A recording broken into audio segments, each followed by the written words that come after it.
Hoje nós vamos falar a respeito do Léo Lins, que foi condenado a 8 anos de cadeia em regime fechado por contar piadas em cima de um palco. Nós vamos falar também a respeito do MC Pose. Ele próprio se considerou de uma facção criminosa, o Comando Vermelho, e ficou nessa ala na cadeia. E logo em seguida já estava solto. Nós vamos falar também a respeito dos membros do MBL, que agora defendem em seus congressos tortura, pena de morte, para tentar trazer para si algumas daquelas viúvas do bolsonarismo. E nós vamos falar também do quanto é injusta a justiça brasileira. Pois muito bem, antes de começar esse vídeo, verifiquei a sua inscrição. Tenho certeza que você não é inscrito, tá? Ou o Google te desinscreveu, verifiquei. A defesa do Léo Lins soltou uma nota à imprensa. A defesa do humorista Léo Lins recebeu nessa presente data, com surpresa, a publicação que lhe impôs pena de 8 anos, 3 meses e 9 dias. Você não precisa gostar do Léo Lins. Isso aqui é pena para homicida. Isso aqui é pena que às vezes nem estuprador seguido de morte pega, tá? De reclusão em regime fechado, além do pagamento de R$ 303.600 a título de danos morais coletivos. Trata-se de um triste capítulo para a liberdade de expressão no Brasil, diante de uma condenação equiparada à censura. Ver um humorista condenado a sanções equivalentes a aplicadas como crime como tráfico de drogas, corrupção ou homicídio por supostas piadas contadas no palco, causa-nos profunda preocupação. Esse país aqui, meu irmão, já há muito tempo é uma esculhambação sem limites. O cara que divulgou o cassino pediu 103 anos de cadeia para mim, não foi? Vocês viram as audiências. Apesar desse episódio, mantemos plena confiança no Poder Judiciário Nacional, que tantas vezes tem sido acionado para garantir direitos e liberdades individuais. Isso aqui é protocolar de toda defesa, de todo advogado, mas eu não tenho confiança no Poder Judiciário Nacional já há muito tempo. A defesa informa que interporá o competente recurso de apelação e confia que essa injustiça será reparada em segunda instância. Agora, se não for, se ele for condenado em segunda instância, tá, e negarem o habeas corpus dele, ele vai ficar 3 anos, no mínimo 3 anos, em regime fechado em uma cadeia por contar piadas num palco de stand-up. Isso é absolutamente absurdo. Enquanto isso, MC Pose é preso, se considera de uma facção criminosa, né? Aparece lá o Uruan sambando em cima do ônibus e tudo mais. Agora já acabou tudo, já está solto, já está respondendo em liberdade. Também é interessante notar o seguinte, em um post do Alan dos Panos, canal que eu gosto muito aqui no YouTube, ele mostra algumas dessas incoerências da justiça brasileira. Sérgio Cabral, condenado a 400 anos por corrupção, posta dicas de cinema em Sextou na Piscina. Tá se divertindo pra caramba, Sérgio Cabral. Aliás, um dos fatos mais importantes da política recente do Brasil foi a prisão de Fernando Collor de Mello. Ficou preso só alguns dias, esse bandido que lesou todo o povo brasileiro, e agora está curtindo em uma mansão milionária. Aqueles que deveriam cobrar ficaram quietinhos. Você viu que as felinas, o MBL, simplesmente passou por cima disso. É como se não tivesse acontecido. Você sabe por quê? Chama-se alianças políticas. Hoje são os caras que estão do lado de Michel Temer, são os caras que estão do lado de ACM Neto, de Ricardo Nunes, de Tarcísio de Freitas e qualquer uma dessas cadelas do bolsonarismo, caso chegue à presidência da República, qualquer um dos postes de Jair Bolsonaro, seja o filho dele, seja a mulher dele, seja Tarcísio de Freitas ou qualquer um que seja, que hoje eles lambem as botas, a primeira coisa que eles vão fazer, sabe o que vai ser? Dar anistia a Jair Bolsonaro para tirá-lo da cadeia. Vale muito mais uma subprefeiturazinha, né? E você achando que a expulsão de Bétega foi por causa da não denúncia de um merdinha que ninguém nem sabe o nome. Não. Os gabinetes são de comando total e absoluto de Mamãe Falei e Renan dos Santos. E ai daquele que não usar os seus assessores para assassinar a reputação de quem tiver que assassinar, tá? Se você não assistiu MBL Missão Mamata e MBL Farsa Autoritária, você não vai entender nunca. Você tem aqui, ó, MC Pose do Rodo é solto após 5 dias preso e responderá em liberdade as acusações feitas por ele. Tá ele aqui, ó, com um fuzil do tráfico de drogas. Vai lá, liberdade e tudo mais. Léo Lins é condenado à prisão por falas preconceituosas. Defesa alega condenação equiparada à censura. Decisão da Terceira Vara Criminal Federal de São Paulo condenou o artista após vídeo de um show de 2022 ser publicado nas redes sociais. Meu irmão, que país que nós vivemos, hein? Tá prestando atenção no Mata Mosquito, porra? Presta atenção no vídeo, cacete! Acorda, animal! E a inscrição? Tô falando pra você. Você não tá inscrito nesse canal. Alguns são considerados bandidos, sendo inocentes. Outros são considerados inocentes, sendo bandidos. Agora imagine se você pudesse dar a alguém o poder de fazer o que quiser com alguém que é considerado bandido.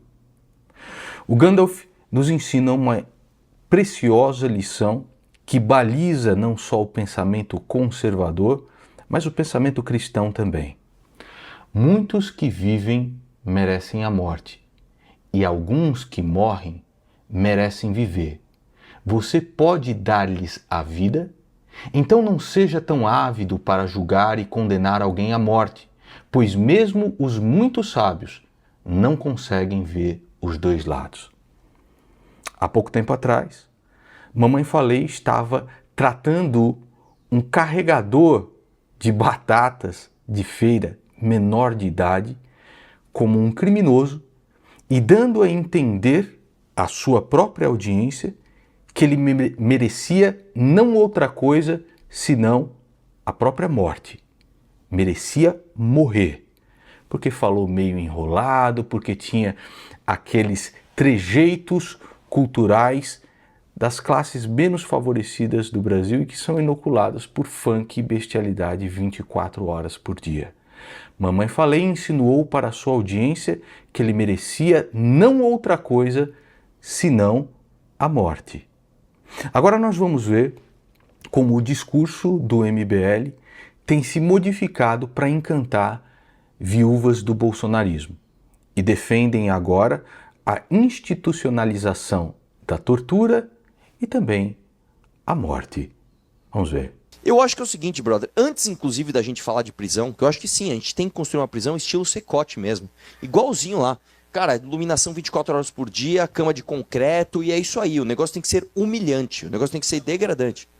Exatamente, eu acho que aqui, cara, a gente tinha que institucionalizar, inclusive, a tortura a esses caras.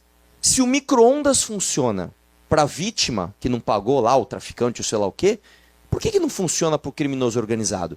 E se a gente organizasse o seguinte, brother, nós vamos fazer demonstrações públicas de tortura a líderes faccionados. Aí eu quero ver o cara falar, não, agora compensa entrar numa facção. Não, não compensa, irmão, porque senão você vai pelo micro-ondas mesmo. Nós vamos televisionar isso, nós vamos pegar o cara, enfiar uns pneus nele lá, prender os bracinhos, tacar fogo e mostrar isso que acontece com quem tá pagando de malandrão aqui no Brasil. Eu acho que isso seria uma medida que, em pouquíssimo tempo, faria com que os índices de criminalidade baixassem absurdamente. Pois bem, eu acho que a chave dessa discussão de hoje é: cansamos de buscar a paz. É uma mentira que a gente está aqui para buscar a paz. Nós queremos a guerra. Nós precisamos de uma guerra. Nós precisamos prender e matar os líderes das facções criminosas que fazem que nós sejamos eternas vítimas. E às vezes falar isso soa absurdo, eu peço desculpa para as autoridades por falar isso aqui. Mas nós precisamos prender e matar as lideranças do crime organizado. Há pouco tempo atrás, eu me lembro que o MBL foi alvo de uma acusação injusta. Trataram eles como crime organizado e Renan Santos como líder de facção. Alguns membros foram presos. Imagine se, durante a prisão, um grupo de policiais bolsonaristas fizessem com vocês ou com membros do MBL aquilo que hoje vocês pregam como sendo justiça. Isso não tem nada a ver com justiça. Absolutamente nada a ver com justiça. Mas tem a ver com mitagem e querer votos de viúvas do bolsonarismo.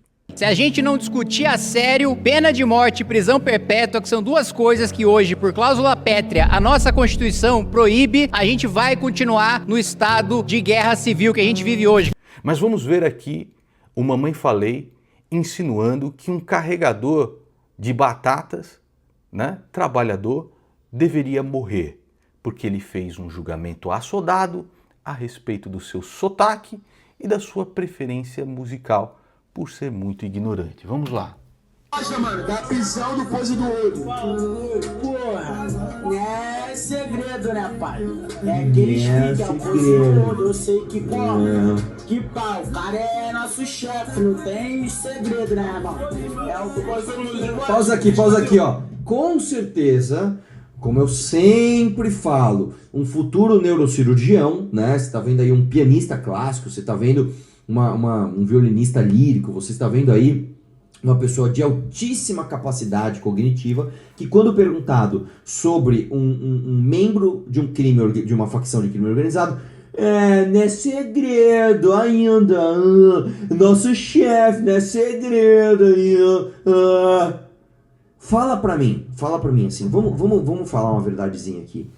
Quero que vocês prestem bastante atenção agora. O que deve ser feito com esse cara? O que deve ser feito com esse cara? O que esse... Me fala assim, numa boa. No que esse cara ajuda a sociedade? No que esse cara é produtivo? No que esse cara é virtuoso? Deixa eu perguntar para você, que talvez não seja tão ignorante quanto Mamãe Falei.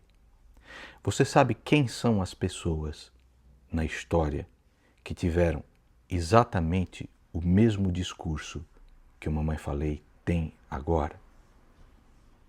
Vocês sabem quem são? Imagina uma semana com esse cara. Imagina uma semana com esse cara. O que uma semana com esse cara produz? Fala. O que ele faz da vida desse cara? Qual o valor que ele agrega para a sociedade? Fala para mim. Vou perguntar mais uma vez para você. Quem teve exatamente o mesmo discurso na história da humanidade? Aí depois ele descobre que o cara não só era de direita, mas o cara também era fã e admirador do Arthur Duval. E ele estava lá carregando, trabalhando, carregando batata na feira. Tratei o cara como um bandido. Tratei o cara como um criminoso. Imagina se fosse um policial ao ver esse moleque próximo a uma cena do crime. Vocês do MBL dariam um aval pro policial fazer o quê? Hein? Segundo você mesmo? Segundo vocês mesmos, seus vagabundos? Né? O Pose do Rodo é meu chefe. Lá vem. Mais um criminoso. Mas não. Não! Aí vi um corte. Onde tá? Um corte não. Vi essa mensagem aqui. O cara que ele zoou era de direita. Aí o cara manda assim, e gostava do Arthur. O cara humilhou o mano. E aí depois assim, chega a dar dó do cara trabalhando de boa e o Arthur vem chamar ele de bandido. Eu falei, peraí. Como assim o cara trabalhando de boa? E aí eu vi este... Você percebe, seu demente, que muitos dos policiais fazem a mesma coisa? Porque passam uma rotina extremamente degradante, extremamente extenuante. E na hora que chega lá um cara que não é criminoso nem porra nenhuma, só fala torto, só não tem cultura de porra nenhuma, tem a cultura da bestialidade dentro da favela. O que eles fazem? Esculacham o cara, às vezes torturam o cara e às vezes matam esse cara, sumariamente. Como você insinua no seu vídeo que quer que aconteça isso com o cara, que ele morra. É isso que você pensou, é isso que você jogou para sua audiência, seu vagabundo. Esse vídeo aqui, que acabaram de me mandar, eu vi agora, inclusive foi o tempo de eu chegar em casa e gravar esse vídeo aqui. Dá uma olhada aqui. Aí, ó, menor, a importância do menor pra sociedade aí, Arthur. Aí, ó, esquece, filho, aí o menor aí, ó. Tá maluco, o menor é vagabundo, não, a importância dele aí, rapaz. O cara carregando umas batatas na feira mesmo. Fala merda pra caramba, hein, Arthur? Nós vamos televisionar isso, nós vamos pegar o cara, enfiar uns pneus nele lá, prender os bracinhos, tacar fogo e mostrar isso que acontece com quem tá pagando de malandrão aqui no Brasil. em que eu visse o erro que eu cometi para agradecer vocês dois e compensar o meu erro. Fazendo o quê? Não sei, vamos combinar, eu troco uma ideia com esse moleque, cara, ponho ele numa educação financeira, a gente vai dar um... Você põe ele numa educação financeira? É? Você que divulgou o Atlas Quantum, um dos maiores golpes de pirâmide que o Brasil já viu, que lesou centenas de milhares de pessoas em bilhões de reais, e quando falaram a respeito disso, você tirou o vídeo do seu canal, não alertou a sua própria audiência e ainda disse: o meu dinheiro eu já tirei. É que esse garoto, ele não tem estudo, ele não sabe falar direito e ele não sabe que processando você, ele ganha no mínimo uns 300 mil reais. Ele não sabe disso. Agora, imagine tortura e morte para quem divulga pirâmide financeira. Imagine tortura e morte para deputado que vai a país em guerra cobiçar as refugiadas porque diz que elas são pobres, envergonhando toda uma nação. Imagine tortura e morte para quem diz que para ganhar a eleição precisa gastar 41 mil reais em caixa de papelão. Imagine tortura e morte para 86 mil reais em 2 clipes patéticos que poderiam ser feitos com um celular que vão direto pro bolso do irmão do dono. Imagine tortura e morte em um país que considera Léo Lins bandido e que considera Temer inocente, que vocês chamam para o Congresso e lambem as botas.